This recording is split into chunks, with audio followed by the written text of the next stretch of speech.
approaching is only half of the Super Hornet's maximum speed.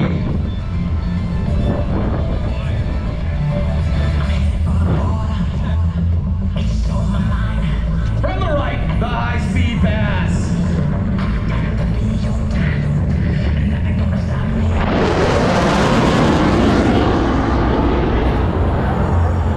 Get that?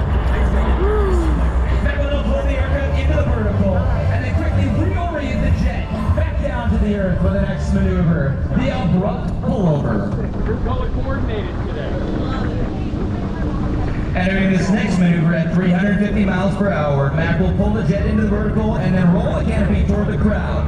Selecting maximum afterburner as the aircraft slows to 200 miles per hour, it will form a very enjoyable negative 3G pushover to set up for the next maneuver, the vertical pirouette.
Ladies and gentlemen, from the left, the square loop.